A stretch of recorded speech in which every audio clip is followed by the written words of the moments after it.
Hey learners, very warm good morning to one and all. दोस्तों, जैसा कि आपको पता है कि सीटेट का नोटिफिकेशन आउट हो चुका है, तो अब देर किस बात की। तो चल तेरे वजूद को समय को भी तलाश है। Welcome to my channel analytic science. Analytic science में मैं आपका हार्दिक स्वागत एवं अभिनंदन करती हूँ। दोस्तों, यहाँ पर हम बात करने वाले हैं सीटेट पेपर 2 के बारे में, जहाँ पर बेसिकली साइंस से क्वेश्चंस पुटअप होते हैं। साइंस में भी एनसीईआरटी 6 to 8 का सिलेबस आता है। 6 to 8 के सिलेबस को हम कवर करने वाले हैं और टारगेट होना चाहिए हमारा कितने का, 30 में 30 का। ठीक है, तो शुरू करते हैं हम अपनी क्लास को शुरू करते हैं। हम लाइव प्रोसेस पे जैसे ही बात करते हैं तो हमें पता है कि जो लिविंग ऑर्गेनिजम्स होते हैं उनकी बॉडी को मेंटेन रखने के लिए, उनके सर्वाइवल के लिए कुछ बेसिक फंक्शंस की रिक्वायरमेंट होती है। कुछ बेसिक फंक्शंस जो परफॉर्म्ड होते हैं किसी भी लिविंग ऑर्गेनिज्म के थ्रू, उन्हीं को हम कहते हैं लाइव प्रोसेसेस, जिसमें कुछ इंपॉर्टेंट फैक्ट्स आते हैं, जिसमें न्यूट्रिशन है, रेस्पिरेशन है, ट्रांसपोर्टेशन है और एक्सक्रिएशन है।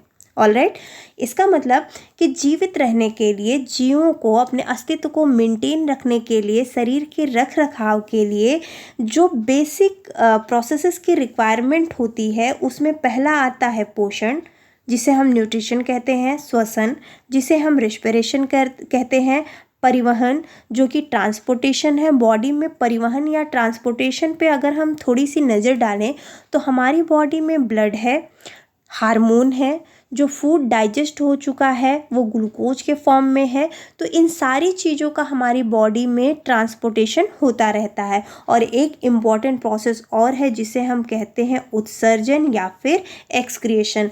तो ये वो बेसिक प्रोसेसेस हैं जो किसी भी लिविंग ऑर्गेनिज्म को अपनी लाइफ में परफॉर्म करना होता है। किसके लिए? बॉडी को मेंटेन रखने के लिए, शरीर के रख रखाव के लिए, या आप कह सकते हैं सर्वाइवल के लिए। लाइफ प्रोसेस को कंप्लीट करने के लिए, लाइफ प्रोसेसेस को पूरी तरीके से निभाने के लिए ज़रूरत होती है किसकी? एनर्जी की। Life processes require energy which is provided by nutrients. Life process के लिए रिक्वायरमेंट किन चीज़ों की होती है? लाइफ प्रोसेसेस में रिक्वायरमेंट होती है सबसे ज़्यादा एनर्जी की, ऊर्जा की। और ऊर्जा कहाँ से मिलता है? With the help of food, with the help of nutrients. Nutrients से हमें मिल रहा है, पोषण के थ्रू हमारी बॉडी में क्या मिल रहा है? ऊर्जा मिल रहा है। लेकिन ये तो बात हो गई हमारे शरीर के। मैंने कहा था आप लोगों से कि जो बेसिक फंक्शंस हैं लिविंग ऑर्गेनिज्म के परफॉर्म करने के लिए, उसमें आपका लाइफ प्रोसेस आ रहा है। लिविंग ऑर्गेनिज्म की जैसे ही हम बात करते हैं तो लिविंग ऑर्गेनिज्म में हमारा प्लांट्स भी आता है और एनिमल्स भी आते हैं। तो चलिए सबसे पहले हम बात करते हैं किसकी? प्लांट्स की। मोड ऑफ न्यूट्रिशन टॉपिक है। मोड ऑफ न्यूट्रिशन, पोषण का तरीका। तो डिफरेंट टाइप के हमें ऑर्गेनिज्म मिलेंगे, जैसे प्लांट्स मिलेगा, फिर हमें एनिमल्स मिलेंगे, फिर हमें साथ ही साथ अगर हम बात करें तो यूनिसेलुलर ऑर्गेनिज्म भी मिल सकते हैं। ठीक है, अमीबा पैरामीशियम की अगर हम बात करें, फंजाई की अगर हम बात करें, तो हम सबसे पहले देखेंगे मोड ऑफ न्यूट्रिशन, पोषण का तरीका। पोषण के तरीके में जो पहला पोषण का तरीका है वो प्लांट से ही रिलेटेड है, जो कि है ऑटोट्रॉपिक न्यूट्रिशन।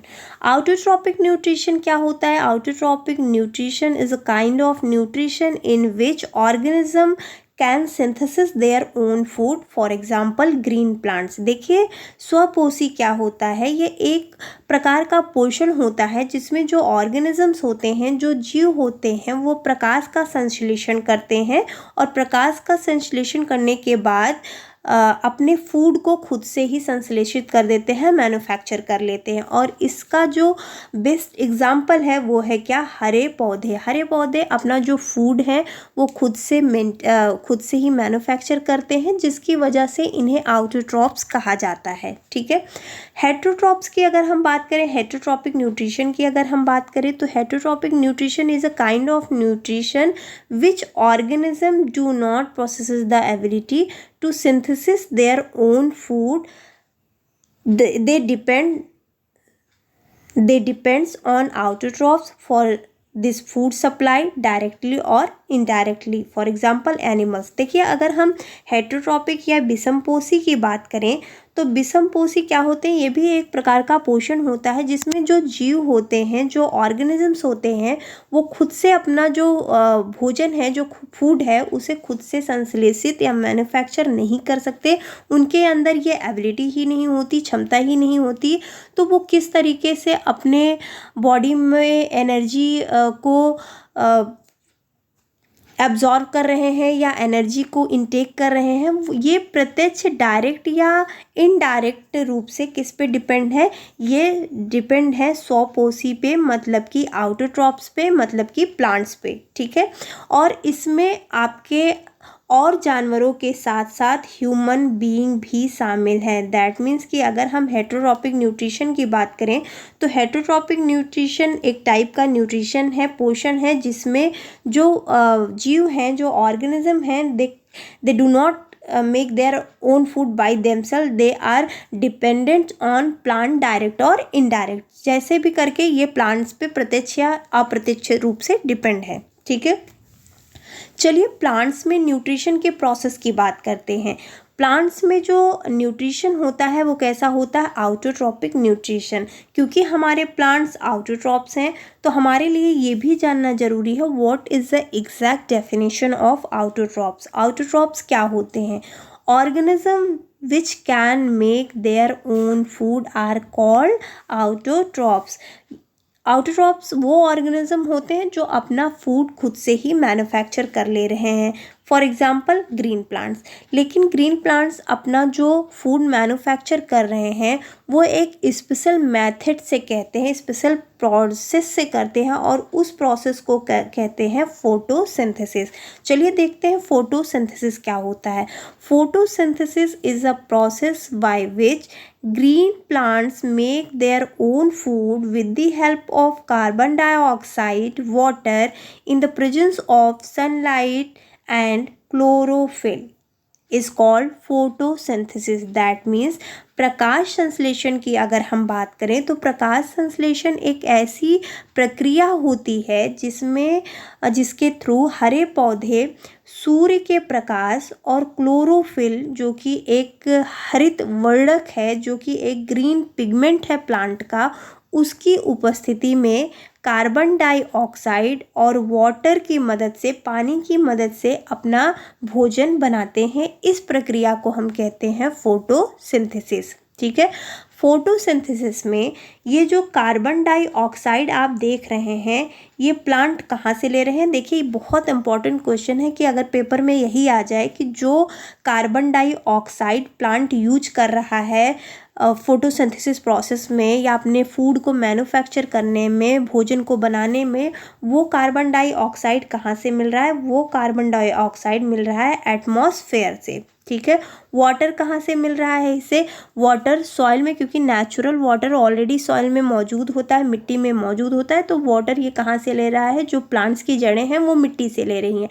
जो फूड मैन्युफैक्चर हो रहा है वो किसके फॉर्म में हो रहा है, वो हो रहा है ग्लूकोज के फॉर्म में। वो हो रहा है किसके फॉर्म में, ग्लूकोज के फॉर्म में। और इस प्रक्रिया में हमारे प्लांट से ऑक्सीजन बाहर हो रहा है और उस ऑक्सीजन को हम ब्रीदिंग प्रोसेस में फिर से इनहेल कर रहे हैं, ठीक है।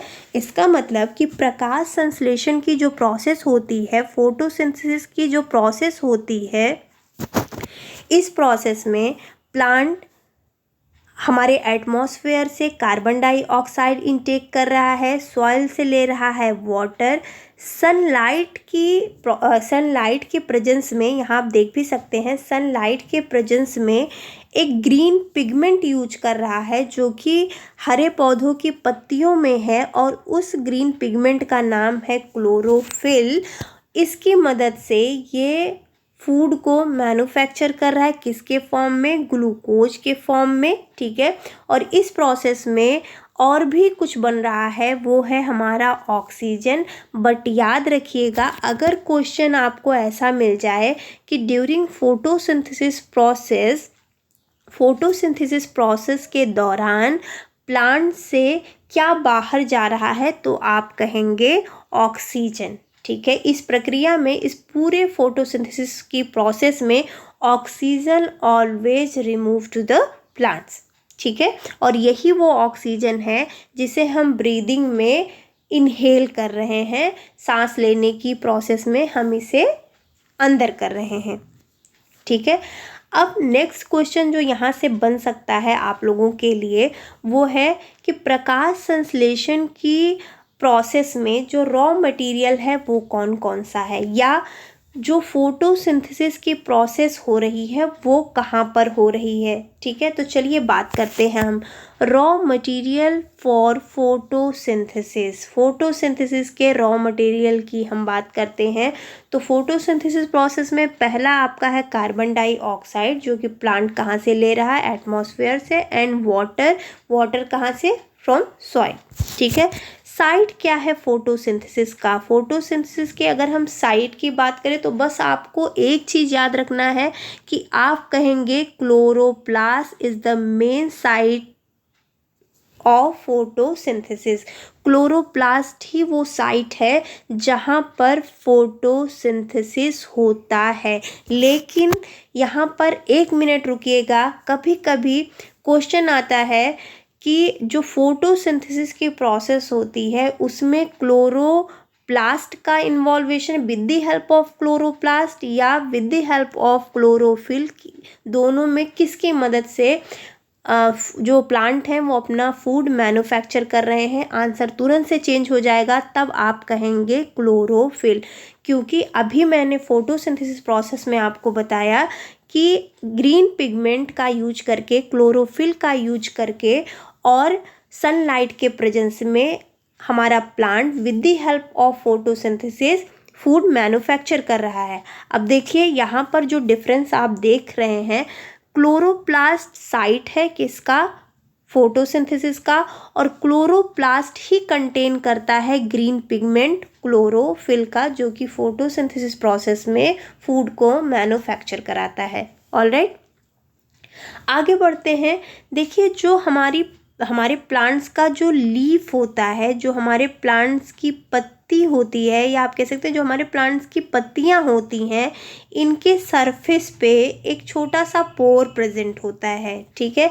और इस पोर को हम कहते हैं स्टोमेटा, ठीक है। स्टोमेटा क्या होता है, tiny pore present on the surface of leaf. Question यही डायरेक्ट आपसे पूछा जा सकता है, tiny pore present on the surface of leaf. 4 options आपको मिल सकते हैं, वहाँ हो सकता है स्टोमेटा, वहाँ हो सकता है गार्ड सेल, वहाँ हो सकता है कार्बन डाइऑक्साइड, वहाँ हो सकता है रूट, वहाँ कुछ भी हो सकता है। तो अगर हम स्टोमेटा की बात करें तो स्टोमेटा हमें याद रखना, छोटा सा डेफिनेशन है, tiny pore present on the surface of leaf. Leaf के सरफेस पे एक छोटा सा छिद्र मौजूद होता है जिसे हम कहते हैं स्टोमेटा। और ये है स्टोमेटा का स्ट्रक्चर। इस स्टोमेटा में ये जो आपको किडनी शेप स्ट्रक्चर दिख रहा है, इस किडनी शेप स्ट्रक्चर की अगर हम बात करें तो ये जो किडनी शेप स्ट्रक्चर आपको दिख रहा है इसे हम कहते हैं गार्ड सेल, ठीक। बीच में जो पोर मौजूद है इसे हम स्टोमेटल पोर कहते हैं, और साइड में जो ये डॉट डॉट आप देख रहे हैं ये है क्लोरोप्लास्ट, जो यही क्लोरोप्लास्ट कंटेन करता है किसको, क्लोरोफिल को।